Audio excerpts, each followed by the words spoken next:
Welcome back, everybody. Episode 43 here. Got some pretty big guests with us. I'm representing the legend. Yeah. Yes. And we're going to get to that in a little bit. I don't want to pump any tires here too quick, but pretty exciting times over there in Colorado. My name is Jeremy Greenwood. I will be your host this evening. And let's take it over to lacrosse, see how Matt's doing, how his weekend went. Yeah, doing good over here. Weekend was good. I made the trek with my buddy. You guys know him, DK, the tall, lanky fella. Him and his wife. We visited our other buddy, who you guys know as well, Jacob Hodgson. Him and his wife. They had they had twins right before our wedding. So we went up there and met them the first time, Jackson and Royce.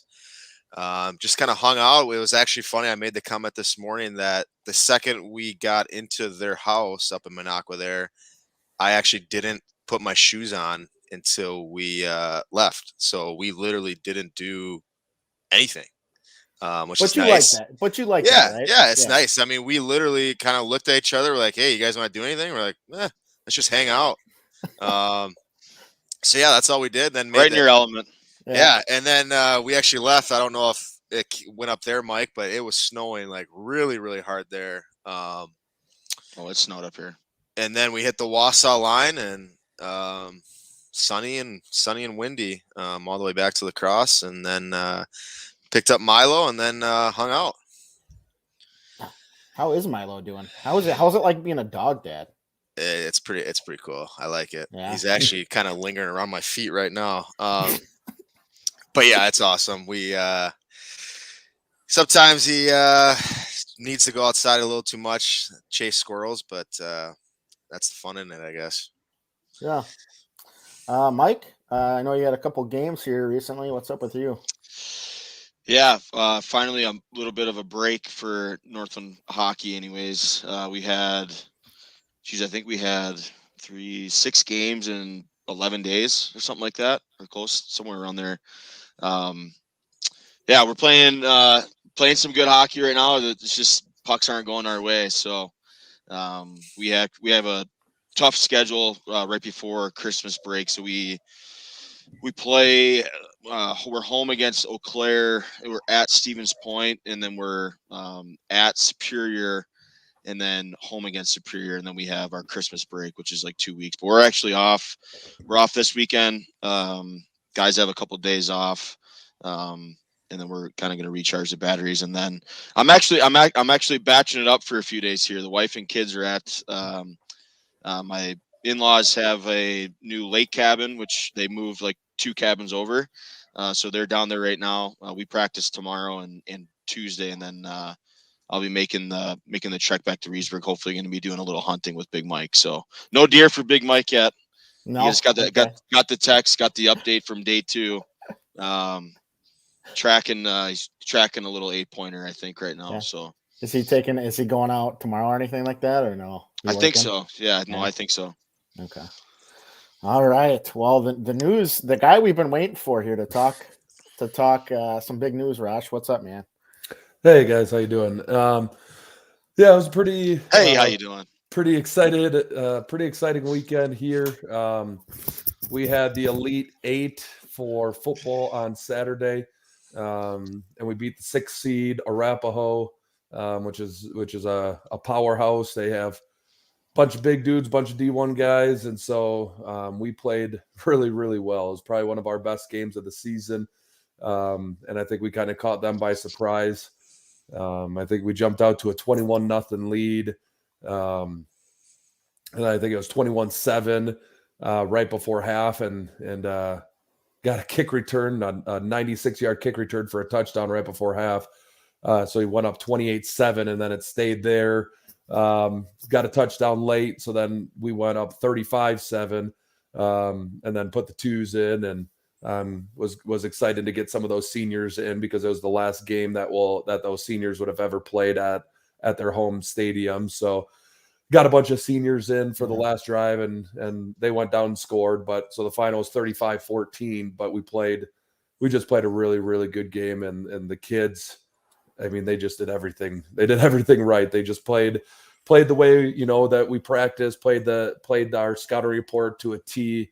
They just executed at a really high level. So that was good to see. And so now we're in the Final Four, which is definitely exciting. Don't get me wrong.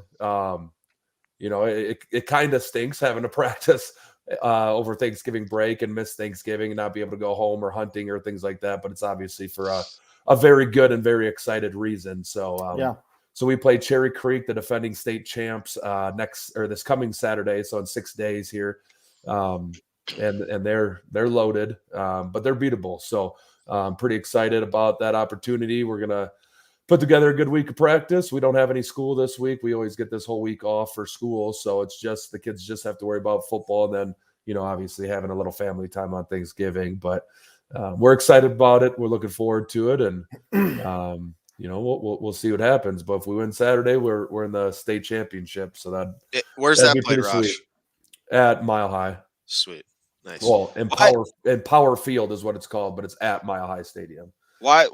I feel like do you guys start later than like Wisconsin, or do you have more games? We start a week later, and we play a 10-game regular season. Okay, so that's why you're 2 weeks off. Yep. So doesn't make sense. A lot of coaches out here don't like it at all.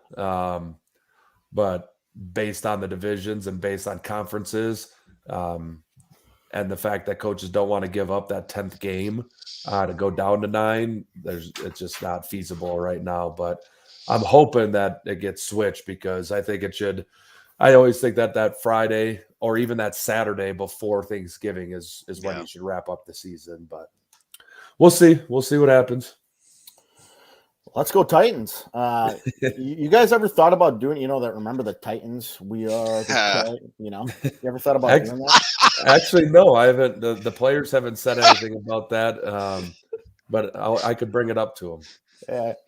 Come out with the Samoan traditions, Anyway, stupid. But hey, so I don't want to talk too much. I kind of had a light weekend with the hockey side of things. It's going to pick up pretty quick here, pretty fast. And we are 2 guests, Neil Mattson and Mike Welch, which we'll get to shortly. We'll talk more about that. But the guys, I gotta say, I put up Christmas lights today. Whoa! And it's the dumbest thing in the world. It's so dumb. So you haven't changed. So listen to this. Listen to this. It's freezing outside, and it's not even that as cold as it can be. Yeah. And you got to put your fingers. You got to go in between branches with these lights, and you're getting cut, and it's just like, what's the point? What is the point of this?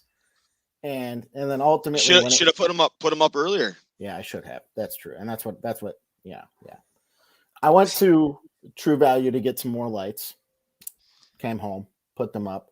Wanted some more. Went back, got some. Put these up.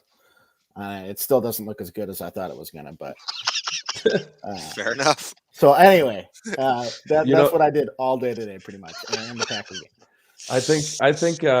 I think we need to post on our Facebook page our Christmas light decorating. Okay, let's do that. Matt, you got anything up yet? No, I don't. I'm not sure. Come on, you got that back deck. That'll be perfect. I know. All right. Okay. Contest it is, Matt. You're in it. Whoa. You don't have any up yet, Matt? No, we didn't. We haven't put any up since we moved up here. Whoa. Maybe Jay Green's the Grinch? Yeah, I mean, I don't know. I feel like I'm taking some heat here when I shouldn't be. Yeah, I agree, Jay Green. Or at least not alone. Yeah. Let's table that. We'll come back. You guys got your Christmas tree yet? Friday. Yep. Or next weekend. Wagner Tree Farms. Everybody, go there. Get your tree. What are you doing? What are you doing if you're not getting your tree from Wagner Tree Farms? That's in Linden Station, okay? I'm going there.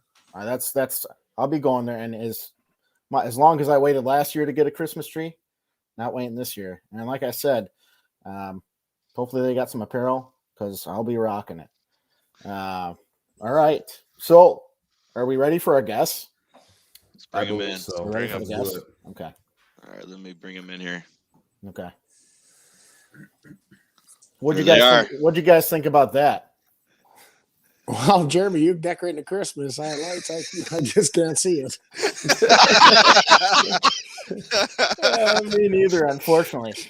So So, you want to talk about the Grinch? I have no Christmas lights, no decorations, and I don't get a tree. you get your wife a gift, Mike? Well, no. Actually, I've been married 39 years.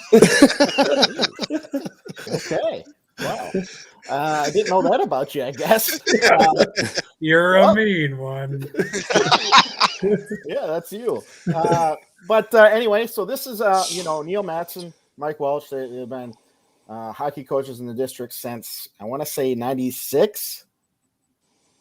Yes, for me, and Mike has been there for a long time. The bus has got to pick him up from the old home and bring him over to practice every night. Yeah, when I started, I didn't have a walker, and that was in 1984. 1984.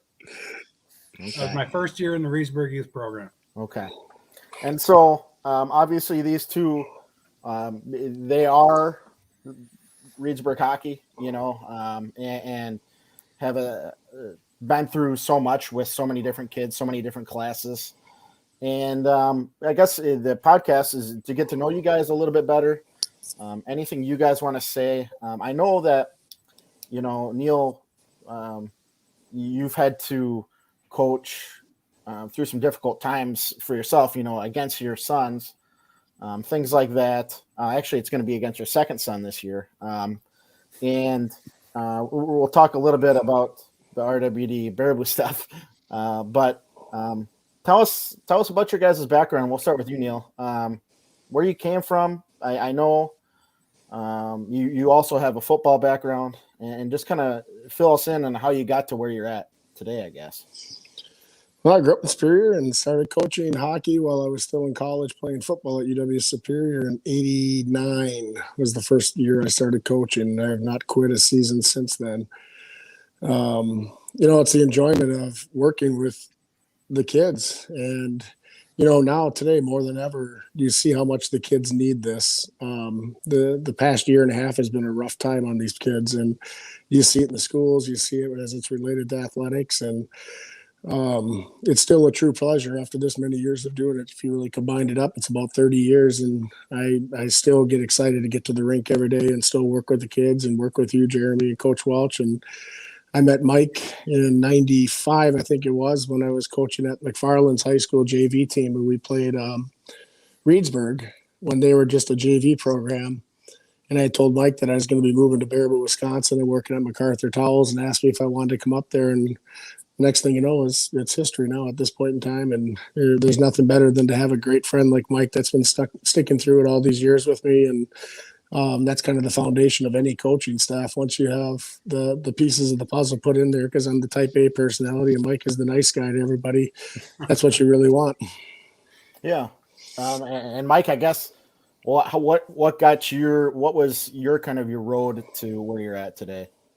Well, just real briefly, my wife Pam and I moved to Reedsburg in 1983. In the fall, the following summer, I joined Reedsburg Country Club because I'm a golfer also. And one fateful day at the corner of the bar, I was with Jim Gerlach and Dale Longley. And before we got done with that conversation, they found out that I had played hockey in Minnesota when I lived up there. I was not only helping Dale Longley as a coach, but I was reffing with Jim Gerlach. So it's one day I wish I had never played golf. But seriously, yeah, I started out helping Dale in the 84-85 season, and I've been involved with Reedsburg hockey ever since. So, well, and to go off that a little bit, Mike, obviously whenever you start up a program brand new, whether it's, I think for the most part, there are you're going to have some bumps in the road, right? It's going to be very difficult to create a competitive team and to find opponents that kind of match your talent level. And so how hard was it for you to go through that by yourself, and then getting over that hump, how'd that make you feel, when you did start to see success? Well, I think the big thing is back when I first got started, and I was just an assistant at that point, we were down by the electric utility. We didn't have the indoor rink or anything.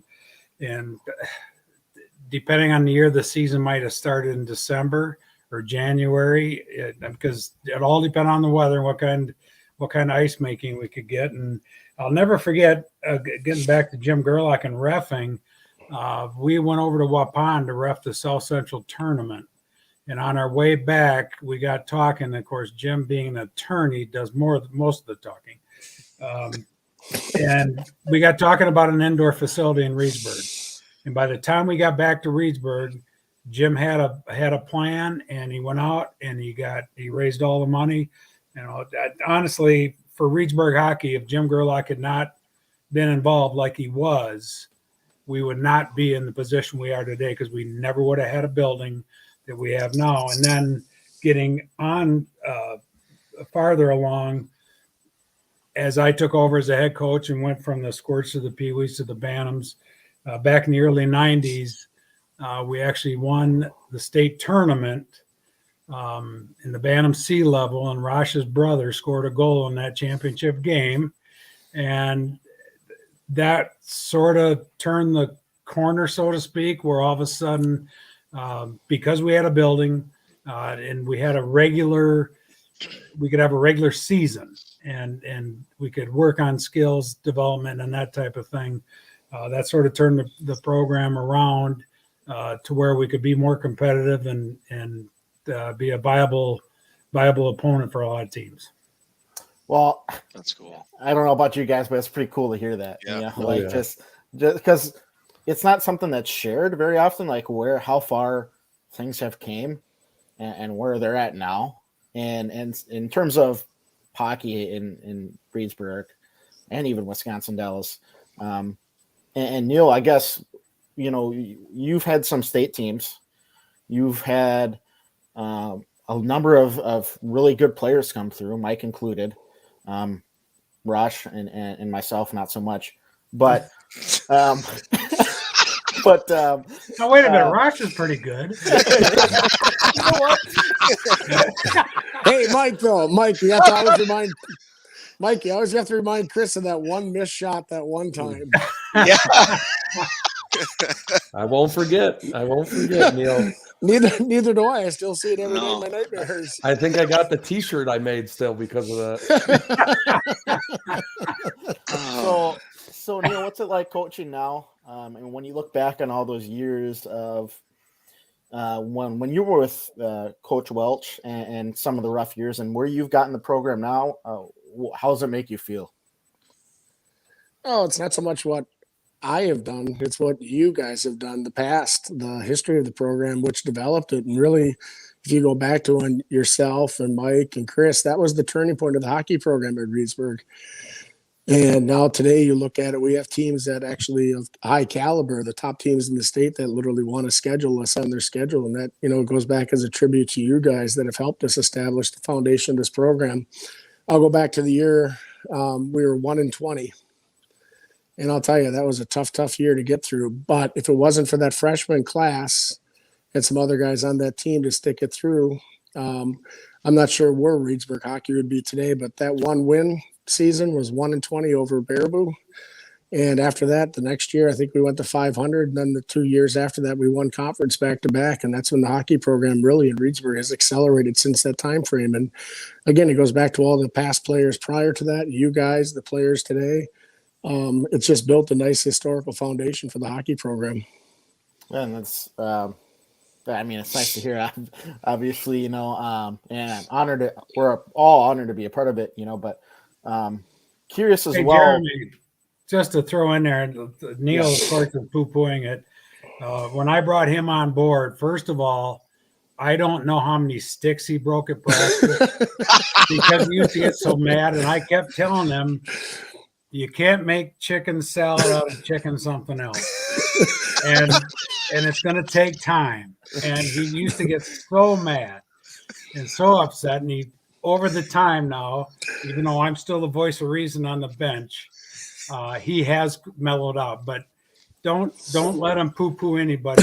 Matt has done a hell of a job to build the Reedsburg and now the RWD program into what it is today. Yeah. No, Well, we used to go down to Shartley's after every game. I think I quit every night, Mike. You had to talk me off the ledge. Yes, he did. Then he would lose shaking dice, and then he'd have to come back for more of that. See, I'm convinced he broke those sticks before practice. Just to, I don't think he can actually break a stick. I think he just loosened them up a little bit beforehand. Well, back then, Raj, they were all wooden sticks. I know. I always wondered why he had a saw in his locker. Now I know why. Well, no, back then you could afford to break them. They're only $20. Now That's true. It's $200 down the toilet. It's like, nope, I'm not breaking this one. That's when you skate over to one of the kids and grab their sticks. So how many wins do you guys got between each other? What's the official number going into Tuesday night? 311 wins, 186 losses, and 17 ties. Okay. And again, just to repeat, that 1-20 season, we beat Baraboo. Yes. I want to make that very clear. It's interesting when you think about that, because we talk about the football season this year, and a lot of the guys, they said, "Well, we beat Baraboo," and that's all they needed. That's all they needed for their season, But to get back on point here, I've been with you probably 7 or 8 years now. So we got to be getting up there ourselves with wins. It'd be interesting to calculate that out.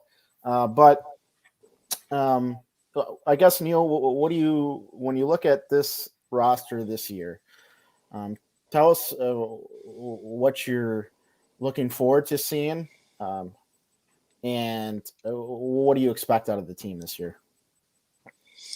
Well, Jeremy, as you know, sitting in the locker room, I told him that I think anything less than an 18-6 record this year would be a bit below what we should achieve. Our top two lines were finally maturing out in age. And as you know, Mike, with college hockey, the same thing is you need junior and senior laden rosters to be real successful. And it's the same thing in high school. In the last few years, we've been so young, but now this year we're fortunate to have 9 seniors on the roster. I believe we have 10 to 11 juniors on the roster. We have a nice blend of sophomores. So we're starting to kind of age out where it's that perfect level of abilities and not putting young kids out there to the wolves. So, our new section, which started last year, is a tough section. Yes, it is. You got Mattson, Edgewood in there. You got Verona in there. I mean, that's just a tough section to get through. But, fortunately, during the regular season, we've really have upped the caliber on our schedule. We open up Tuesday night with Wisconsin Rapids, go and play Eau Claire North at the Somerset tournament on Friday. We got Baldwin Woodville. We've got Somerset on our schedule more than likely. We've got Hayward on our schedule. We're coming up to Ashland. I was hoping that we could see Mike, but I understand they're traveling that weekend. But other than that, I mean, just it's the strength of schedule that we're feeding to hopefully make it a much better run for us in the playoffs. And you take hockey at Reedsburg High School in general, it's got the most conference titles of any sport in the high school at this point in time. Yeah, and Mike, when we think about the seniors, right? How big of a role do you think the seniors play in the success of really any sport, I guess? Do you view these seniors as being kind of up to the task? Yeah, I believe that the majority of them, whether vocal or just more by example, we've got some good leaders and some good leadership amongst that group. We had to have a little come to Jesus meeting the other day, but that always has to happen at some point during the season, and usually it's early in the year where you just sort of have to let them know you are the leaders and you've got to lead by example, and I believe that they're going to take hold of that and do a great job of that as the season progresses here. I mean, we've got a really good core. Unfortunately, we're going to play the majority of the season without one of our top seniors and Trevor Slott, who got hurt playing summer hockey this year. And then he's on the ice and he's skating everything, but he's not cleared to play it with any type of physical not activity, but banging around and along the boards and stuff like that to make sure he heals up totally. But no, it's a good group, and we got some juniors there that are going to be take somewhat of a leadership role also. Yeah, and obviously there's a couple of things, a couple of pieces that we could talk about, but probably shouldn't. But there's always stuff we shouldn't. Yeah, you can bring it up. I mean, we have a young man from the Czech Republic here. We're battling some paperwork with the WIA. There were some misunderstandings about what his position it was. It's not that Reedsburg went out and recruited him, or the family that he's staying with even knew who the young man was. And he's a good kid, Tom. Tom would be a great addition for us up on our top lines. And then another player that's going to be out with injury is Carson Brandt. Counting on him as a solid defenseman this year, but unfortunately he got hurt this year in football. And he's opted to do the surgery now so he can have his whole entire senior year. He's a baseball player, a hockey player, and a football player. So, I'm glad that he's doing it and getting it taken care of, because the long-term ramifications of an injury now could carry on for the rest of his life, and it's just not worth it. I got a question, and I tend to do this to a lot of our guests, and it's just a random question that I did not prepare you guys for on paper. And so I guess the question is, for me, one of the hardest things for me that has been the past 7 or 8 years being a coach is having having kids come in for 4 years. You generate relationships, and then they go. And how hard has that been for you guys? And is that something that's gotten any easier for you over the years, or? And I guess, I think about as well, like a guy like Cooper Oakes, who's put his heart and soul into the program and into for us and just for the game, the love of sport in general. And then, he's gone, and it just kind of hits your feels a certain way, doesn't it? Yeah, absolutely it does. And, you don't ever want to just highlight one senior, because every senior is important to you. Yeah. As you know, Jeremy, it becomes part of your family. Over the 20 plus years that I've been at Reedsburg, you end up spending more time with those kids than I did with my own kids at times. And it makes it tough, but it's no different today than it was year one. When you lose that senior class and they go, it's tough. And as a coach, there are some kids that you miss more than others. Obviously, it's just how you create bonds with the kids in the locker room and stuff like that. And, it's tough. It really is. No matter how prepared you are for it, and you can't even prepare the seniors to keep reminding them that, hey, look, you have 24 games left starting Tuesday night. And when those final buzzer rings, that's it. For most of these kids, they'll never play organized hockey again. And, they kind of laugh at you until that final buzzer rings. And then you see them in the locker room, and it's like, man, it's a swift kick. Yeah. That's actually something, and we actually talked about this a couple of podcasts ago, Jeremy, but that's something that I know, Neil, that you preached a lot, just when I played there. And that's something that even now today, it's just like your time it just goes that so fast, and that it couldn't be more true. We talked about in the previous podcast, like as a player, like when you're a freshman, sophomore, you're not realizing that, but then obviously junior year and then senior year, it's like what's next? So I think that's a really good point.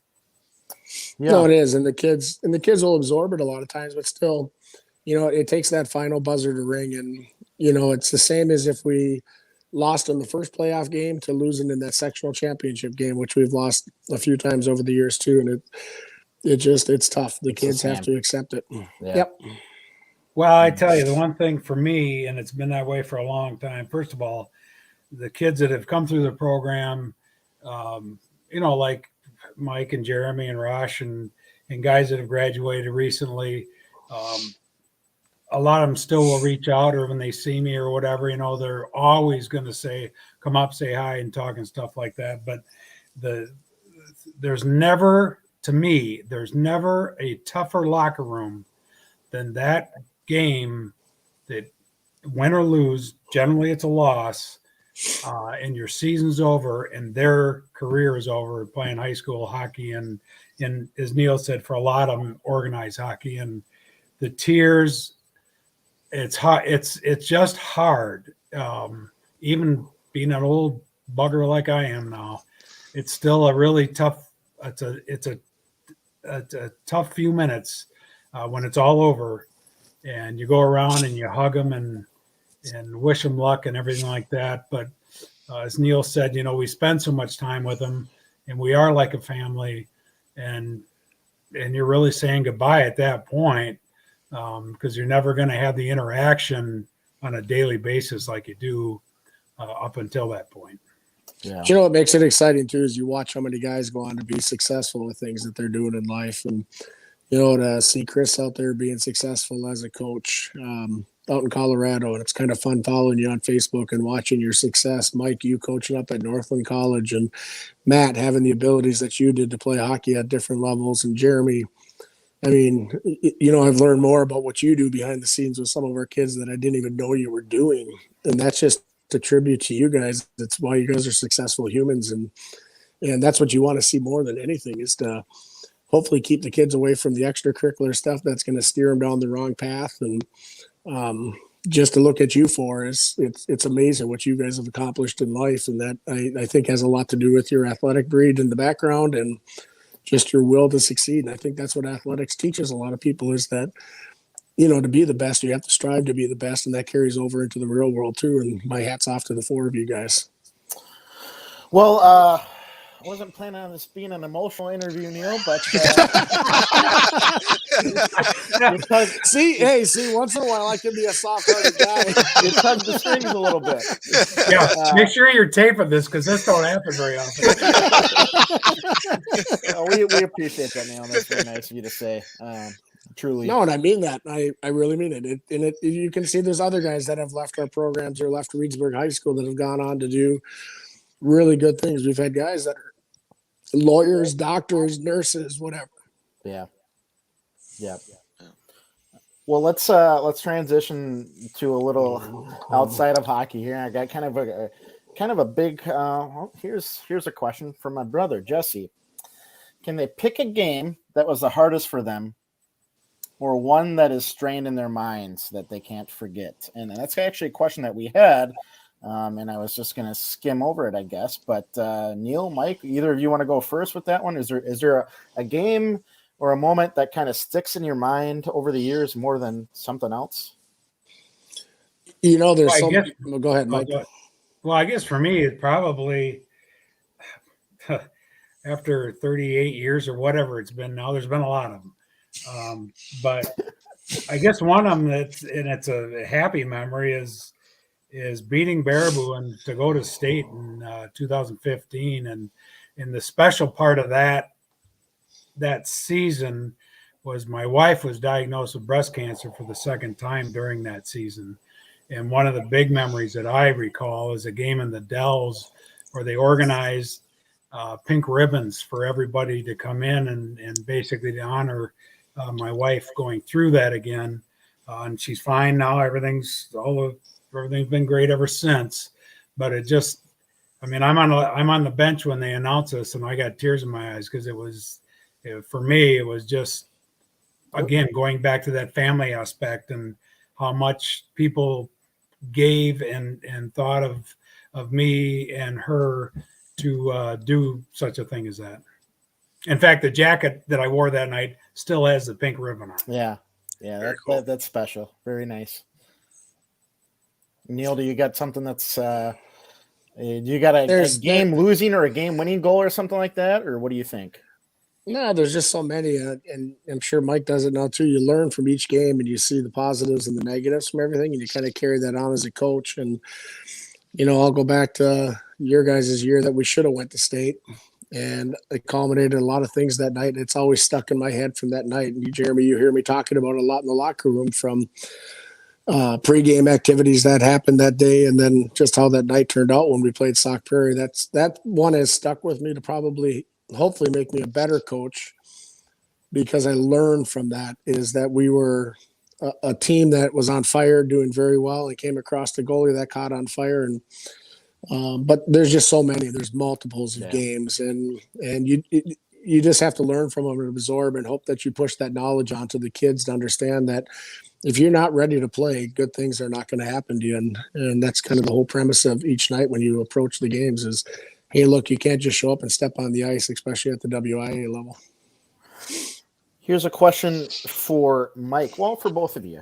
Is there a favorite nickname for a player from the past years? And this is from your wife, Mike, Pam. She said, really? Is there a favorite nickname for a player over the years? Well, just a real quick background on the nicknames. When Neil first joined me, I had nicknames for everybody. And he got so mad at me because he never knew what their real name was. One could be Longmire, which I call him Jabber because he never said a word. Okay. But my all-time favorite was Pat Griffin because he comes as a freshman. He's got the sideburns, black hair, looks like Elvis. Yep. Been Elvis ever since. And he's not working in Grand Rapids, Michigan at Burger King. Yeah. What about you, Neil? I've never really been big on sticking with nicknames. Exactly the reason why I told Mike I got pissed at him because I couldn't remember the kids' names. So I get really mad at them. Yeah, Mike, you do have a lot of nicknames, Salad, and Yeah, I'm all right, trying to guys, bring it back this year with Otter and the anchor. Yeah. Of course, I won't tell you who the anchor is. So I think we'll go to Neil first here. Get this out of the way. Okay, it was one of those things too where we were like, gosh, do we schedule Neil and Mike the night of the Packer Viking game? And it's like, gosh, this could go good or really bad for us. Yeah. And the Vikings played very well offensively. And Neil, you've been a lifetime Vikings fan. How does it feel to be a Vikings fan today? And thoughts on the rest of the season for your Vikings? I'd be happy if I was the players because had we lost today, tomorrow would be a hard conditioning day. So, no, you know what? That was actually one of the best NFL games I've watched in a long time, and you knew it was going to come down to that last possession of the game to win that. That was it's fun to watch Kirk Cousins. He catches a lot of criticism as the quarterback of the Minnesota Vikings, and he's actually been a very consistent player for us this year. And you know what? Aaron Rodgers. And I'm going to go back to Brett Favre, too, as watching the Packers all these years. I've been fortunate enough to watch probably two of the best quarterbacks in the NFL ever. And so it's always exciting for the Vikings to beat the Green Bay Packers. I'm sorry, but that was a big, big day today. Fair enough. Mike, now the Badgers, they started out rough. Okay? Mertz started out rough. And now we're at a place where every week Mike or Matt, sends us a message, Badgers, capital letters, exclamation point. And it's like, gosh, are they up to something here? What do you see happening, Mike, and what do you think of the season? Well, I think it's similar to a few years ago. Well, more than a few now, and a guy wearing number 33 named Ron Dane all of a sudden came out of nowhere as a freshman. And just started dominating. That's what Braylon Allen's been doing. And when you consider that, the Gophers that we got to play next week, they're always whining about all the running backs they lost. Well, if you look at the Badgers and how many tailbacks are no longer with the team or available to play due to injury or leaving the program or being asked to leave. It was just, we got the offensive line got it back into sync, and we've been able to run the ball. And even the game yesterday, I was worried about it. And of course, for those that don't know, my wife and I have had season tickets since Don Morton. And back then the band was really good and they still are, but it was the only thing to watch. Now it's a little bit different, but no, Badger football is, Graham Mertz, he took a lot of crap, and as I told one of the players the other night in our scrimmage, he made a pass. Well, actually, it was Carson Brandt made a pass right to the stick of an opposing player at our own blue line. He comes off. I said, that was a great Graham Mertz pass. He goes, what do you mean? I said, you hit the guy with the other color jersey perfectly. But, he's gotten better. yesterday the wideouts made some plays, and you know that guy that's Barry Alvarez's grandson that we hear about all the time. Yeah. He had a heck of a game, and just hopefully they can go up into Minnesota next week and get the job done. And then I'm not looking forward to him playing Ohio State. I can tell you that. That could be ugly. Yeah. That's unfortunate. We'll save that one for another podcast episode maybe. But no, I want to thank you guys truly for coming and joining us today. Before we hang up though, Jeremy, I gotta tell you guys, if you guys get a chance, you might be too young to remember the Muppet Show. You guys remember the Muppets? Oh yeah. Just watch yourself. Well, if you get a chance, you got to see the grumpy old man sitting up in the balcony. It looks like Coach Welch to a T. You had to throw that in at the end there, Mike. I've been waiting. Okay, as long as he does that, I'm going to pull out that camera angles you got in the Job of the Hut look. Yeah, I agree with you. I got the Neil Mattson look here. Oh, you got too much hair. Exactly. All right, guys. Well, we appreciate You'll see you joining. someday when you get old. Hey, Rock, Hey, before guys, I go, good luck Saturday. Remember, Goliath was undefeated at 1.2. Thanks. I appreciate that. Yeah, good luck, Rosh, and happy holidays, you guys. And really proud of everything you guys have done. Happy holidays, all of you. Thanks, guys. Thank you, guys. Yep. Thank Yeah, you. guys. Thanks. Bye-bye. All right. Wow. You know, you do the, you obviously you don't know how these things are going to turn out. You know, like we talk about who we want on our episodes and who would be a good interview and people that we'd like to know better, people we know very well like them, and you just don't know how it's going to turn out, you know? And so you learn things like I never knew how the rink came about. You learn stuff like that. Yeah.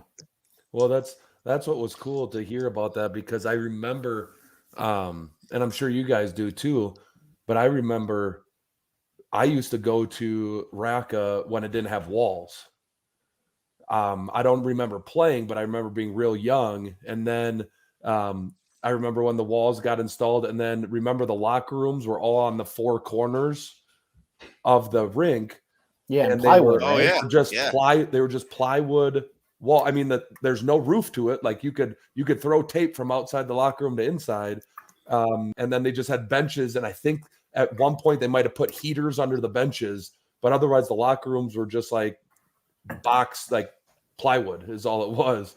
And now you walk in and see what they got going on, and you see the locker room, and you see the well, I don't know what it's called anymore, but the blue line room, and how they had that as a shooting room, and the concession stand, and expanding the concession stand, and just all the stuff that they've done, and then hearing, Mike Welch talking about, him and Gerlach and everything, and how that all even started. It's pretty cool. It's pretty sweet because, and the other thing I like about that too is they still have it up, I believe, right, Jay Green, the display case right when you walk in, where it has like pictures of the rink being built, and I think it has like all the sponsors and all the people that helped and stuff. So it's kind of cool that they they honor the people that have started it. It's cool. Important. It's important. And it's cool because it's cool to hear Mike's perspective too, because he was along for that whole ride too. So he experienced it firsthand. So that's pretty sweet. The two things that I mean.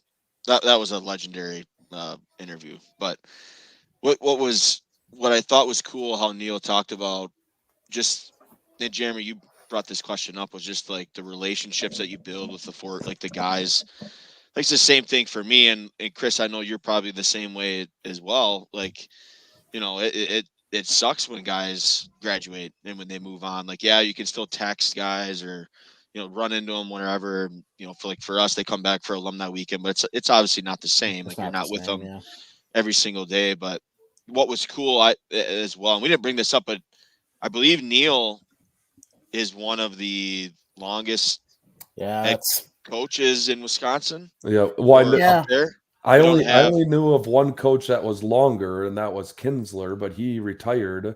And I'm sure there's somebody out there, but he's got to be in the top 3 for longest tenure. Yeah, he's got to be up there.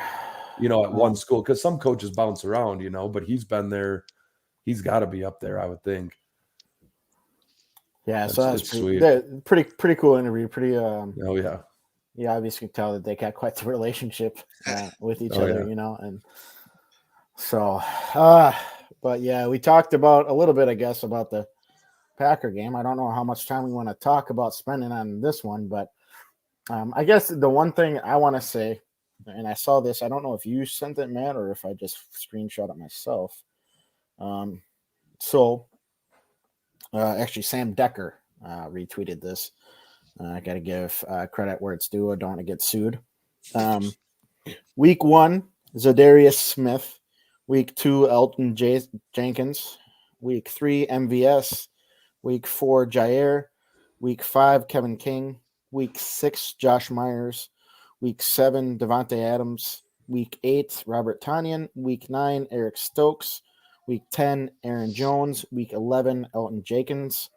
There's been a major injury each week. And it sounds like we may have a pretty brutal one. Yeah. Just as we were about to get another big piece back. So there's that. There's the Crosby issue again, which is like we're having this conversation every week now. Every time we're on here, we're having this conversation. What are we doing with him? What's he doing? Yeah. I will. One, I'm going to take the blame for the Packers' loss today. The 2 times that I have not watched them on the television, they have lost. And so, Packers, I'm sorry. Packer fans, I'm really sorry. But from now on, I'll be tuning in on the television. 2, yeah, I don't know what's going with Crosby. I mean, I'm sitting in the car, and also I really miss listening to those two, Wayne Lavery, and who's the other guy? I don't remember. But I love listening to those guys. I definitely missed listening to them. But me and DK were sitting in the front seat, and even every time he went up for an extra point, we're like, "Oh, it's good. Yeah. All right." And that was never an issue. Yeah, and so we said it last week. If it comes down to playoffs, I don't know. And he had an interview. He finally faced the media this week and said that they're going to get everything fixed and figured out. Clearly, they didn't. Larry McCarron. Yep. So I don't know. We said before the Chiefs game, I believe I sent a text and laid out the 4 games until the bye, and I think we all agreed that 2-2 would be a pretty good. Yeah, we did. And so if we win next week, hey, we're 2-2, 9-3 going into the bye. It's a pretty damn good record. I believe right now we're number 2 in the NFC, with Arizona winning today being 1. But yeah, I don't know. Defense was a little surprise for me today. I don't know what you guys' thoughts on that. You guys probably watched it. Rosh? I actually didn't get to watch it. I was game planning for our next opponent, so I was watching it in and out on my phone. I got that YouTube live TV, so I was watching it a little bit on my phone, so I didn't get to watch it much, but I was following it along. But just based on kind of the play-by-play, the game cast on ESPN, it looked like our defense got exposed a little bit. Couple of the highlights I saw were mainly the scoring plays, but I think one of them was Jefferson's, second touchdown maybe, or maybe it was his first. I can't remember.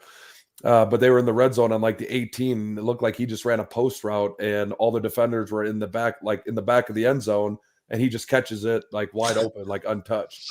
So that was kind of shocking, because we've been doing a really good job at eliminating wide open receivers and eliminating space and making teams really earn it with little 3 and 5 yard plays. And the Vikings were able to get big chunk plays, it seemed like, today. So that was a little disappointing. And I didn't see Crosby's miss or anything, but I can tell you, being a specialist myself, that the yips are a real thing. I was gonna say it's got to be. Yeah. It's a real thing. You know, when you're going up to kick, or you know, it's the same thing in golf. You know, I know Mike with his golf background knows too. I mean, it's one of those things where like if you're not hitting it well, and you go up to tee up, or you go up to take, you know, you take your steps for a field goal, you don't have positive thoughts going through your head.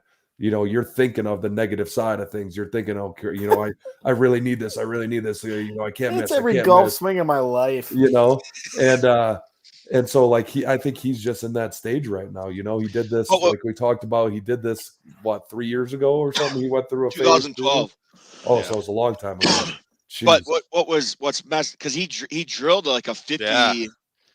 Was it 51 maybe 54? I thought it was 54, but to start the game. But kind of piggybacking, and Uncle Dean made a comment here. These were the two things I was going to say today. Penalties were awful today. We took way too many of them. Packers are, I think, going into today the second lowest. They said second on the radio, least penalized team in the NFL. We took way too many penalties today. Yep. But we also had we had plenty of opportunities. Like obviously, people are going to look back at the Savage interception, and I guess I didn't really get a good look on why it wasn't an interception. I saw something on Twitter where he literally has the ball in his hand, knee down, and it was like the debate was, if this was a wide receiver that caught it, would this be a catch? And obviously kind of makes you think a little bit. But yeah, Packers, the offense started slow. You got to think, and obviously they picked it up towards the end there, but you got to think like with Rodgers, like obviously Rodgers hasn't been practicing, obviously due to COVID, and then with his toe injury, which it sounds like in his post game, it's a little bit more serious than people think, which we don't even really know like how he got that injury, which is another topic, I guess. But you got to think like, does Rodgers need this much practice? Probably not. But the other guys, like maybe him throwing the ball or him at practice, like being involved, like those guys maybe need their quarterback with them. Like you got to think of it like that as well, like during the practice. So I don't know. I think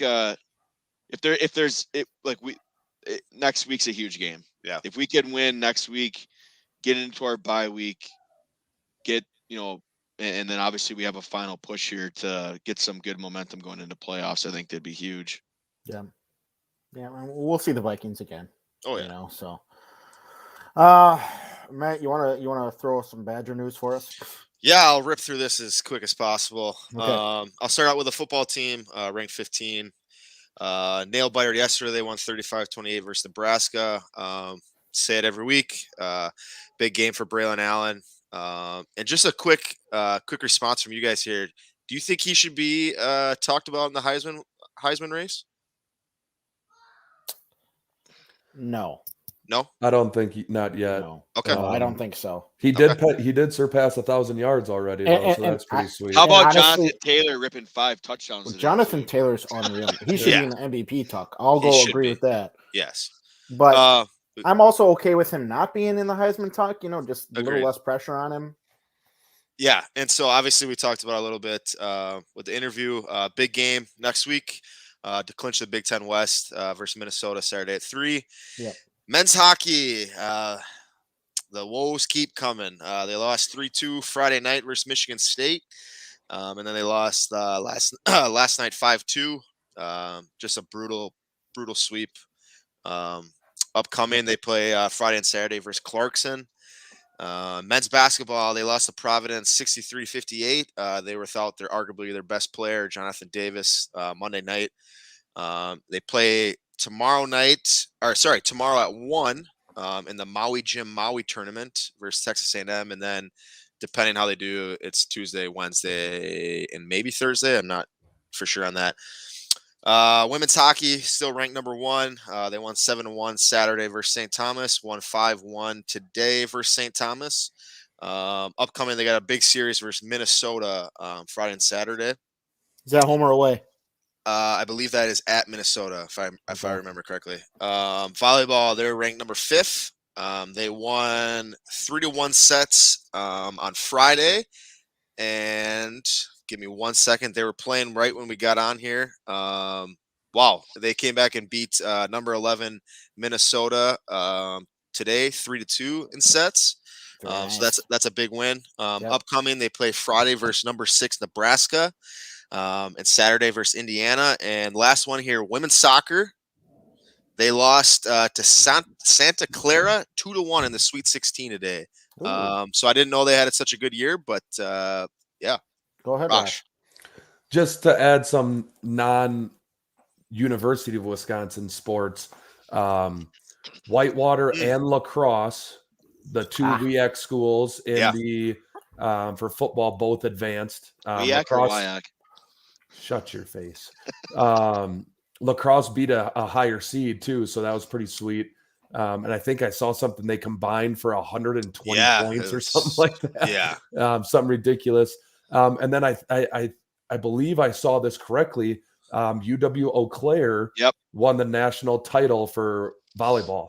Oh, so that's pretty sweet. I didn't know they were a volleyball powerhouse. So shout out Julia Korkluski. Yep. So I saw that. I saw that on the Book of Faces. So that was pretty sweet. Little Wisconsin love. So Whitewater and lacrosse are advancing for football. So that's a good representation of the state. How are Reedsburg sports? Obviously, RWD hockey's starting up soon. Women's basketball, have they had any games? Yeah, yet? they beat Watertown. Okay. I don't know about anything else. And boys basketball has a new coach, right? This year? Yeah, I believe so. We need to try to get him on. Yeah, we should. I don't know for sure about that. Yeah, we had two scrimmages actually. Thursday beat West Salem beat DeForest. So we go to Rapids, and as you guys know, that is a heck of an environment sometimes to play at. Historically, I know Mike and Rosh, we've had some games that were pretty rough. 7-1, 8-1. We were up 1-0 on them though. Yes. You scored right up the game. We were up 1-0. And it didn't feel like 7-1. It felt like 12-1. But other than that, last two words I want to slip in here and we'll be done. I'm not going to do a goofy question today, just due to the longer episode. How do you guys feel about Corbin Burns? Unreal. That's pretty cool, isn't it? I mean, what was that?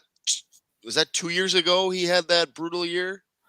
He had what was it, like a 14 ERA? Yeah, and I think he kind of explained it in his interview after he won the Cy Young that he was just trying all this new stuff, and the pitching coach was like, hey, got to stick to it. No matter the result, just stick to it. It's going to help you in the long run. But yeah, unreal. That's awesome. So they had the way and Corbin Burns won the Cy Young, NL Cy Young, or Milwaukee Brewers pitcher, for those listening. I mean, it was really close with Max Scherzer, very close, who was from the Dodgers. No one likes the Dodgers, so around here. But what kind of threw me off, just a little side story for you guys, and I was pretty infuriated going into it, and then share it with you guys. But each night, the way the MLB awards, they announce a winner each night for each side. And so there was like a most improved player. And the most improved player was introduced by somebody from their team. And so, like, the manager introduced the award to Randy Arozarena, which was the rookie of the year for Tampa Bay. You see where I'm going with this? And so rumor came that Oral Hershiser, the former pitcher for the Dodgers, was going to make the announcement for the Cy Young. So, and he used to play for the Dodgers. So it's like, oh, great. Max Scherzer won. They gave it away. And Twitter was all upset. They're like, why would you do that? Why would they announce that when they know that that's going to Max Scherzer? And then it was Corbin Burns. So I was like super shocked to see that. But anything else you guys wanted to say? Nothing here. Nope. Everybody have a great Thanksgiving. Yes, everybody. Eat lots of food. That's actually, you know what? That brings me to the last topic that I bypassed. We got some new Knuckleheads coupons to give out, some gift certificates. So look out for our page.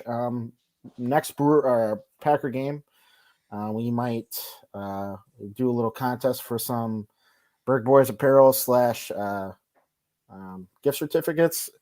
Maybe we could do a little throw your Christmas light decorations picture. Whoever Not a has the bad best- idea.